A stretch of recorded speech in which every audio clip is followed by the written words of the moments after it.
Hey, what is going on, guys? My name is Greg FPS, and today what I have for you guys, the best DNA bomb class setup in Call of Duty Advanced Warfare. So starting it off with a submachine gun, because Call of Duty Advanced Warfare, in my opinion, is a submachine gun dominant game.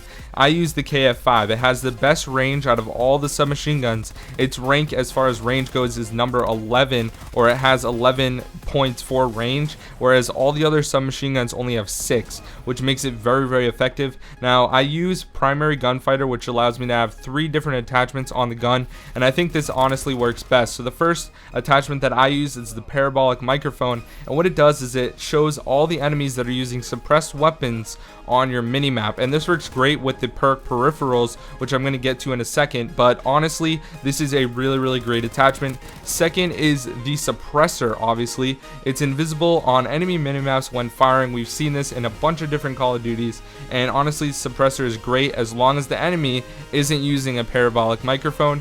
And the last attachment that I use is the foregrip, vertical foregrip for reduced recoil. It's really great, works out awesome, and there's barely any recoil on the KF5 at any one medium to close range. And when you get to the longer range, you kind of just want to tap the trigger and you can still end up picking them off pretty much across the map. Starting off with the first perk is low profile. It makes you invisible to UAVs, tracking rounds, and exo ping. Very effective perk. Basically, you don't show up on the enemy minimap at all. It's like Assassin was in Modern Warfare 3, so it's a great perk. Coming in at perk slot 2 is the perk peripherals, like I was talking about before, and basically what it does is it increases the minimap coverage. It makes the minimap bigger on your screen, and you also take out enemies without displaying their death location. So as you guys know, if one of your teammates dies, there's always a skull that shows above its head. Well, not in Call of Duty Advanced Warfare if the enemy that killed them is using peripherals, which is really great. And like I said, it works great with the parabolic microphone because enemies shooting suppressed weapons you're going to be able to see at a farther range with peripherals just because the minimap is larger. Coming in with 2 perks in perk slot 3, which in my opinion, all the best perks are in perk slot 3, and you want to use perk 3 greed in order to use both of these different perks. Now the first one is scavenger. It allows you to start with extra magazines and resupply bullet ammo from fallen enemies. Unfortunately, you can't start or resupply any grenades or lethal grenades like we saw in Black Ops 2, for example, where you could get a bunch of different C4s and things like that. But honestly, it's definitely great. And last but not least is, in my opinion, the best overall perk in Call of Duty Advanced Warfare, which is the blast suppressor. So it makes you invisible on minimaps when using exo moves. So this is really important. Whenever someone uses an exo move, they show up on the minimap as long as they're not using blast suppressor. So honestly, blast suppressor is just ridiculous for being invisible to the enemy. It's honestly by far the best perk, really effective, and it just goes to show, like, you can go on crazy insane kill streaks with blast suppressor. I'd highly recommend it. Next is for the exo ability is exo cloak.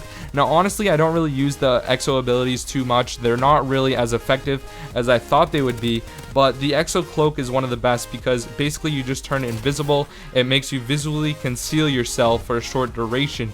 Now the cool thing about it is when you shoot, it shuts off. So if you only use half of the exo cloak time and then you shoot, the rest of it's still there, so you can use it longer in your life, which is great. So you can use it multiple times just for once. As long as it doesn't run out, you can still use it. Now I definitely think that one's the best. The other one is exo stim, which is also pretty good. It temporarily generates health beyond normal levels, and it actually shows the juggernaut emblem that we saw in CoD 4 when enemies are shooting at you. It just gives you a little bit more health, not really too noticeable though. So overall, Exo Cloak definitely is the best exo ability to use on the KF5 in this DNA bomb class setup.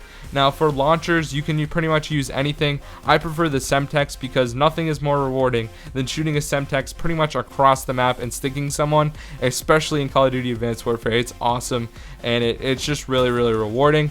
And as far as score streaks go, you only have enough for 1, so I recommend using the UAV. This is pretty much just a DNA bomb class setup, guys. Like, you want to get gun kills, solely, so you don't really want to get other kill streaks because it might mess you up. So on the UAV, I pretty much use the orbital VSAT setup where I have speed so that it goes faster positioning updated on the minimap. Then extra time, the UAV just ends up lasting longer. And then enemy direction actually adds the facing arrow to the minimap so you can see what direction the enemies are facing. So it's very great. So I really hope you guys enjoyed this DNA bomb class setup. If you guys did, let me know down in the comment section, and by dropping this video a like, and make sure to share with your friends. Really helps me grow my channel and get my videos out there. I will see you guys later. My name is Greg FPS. Peace out, have an amazing day, and I'll see you guys later. Peace.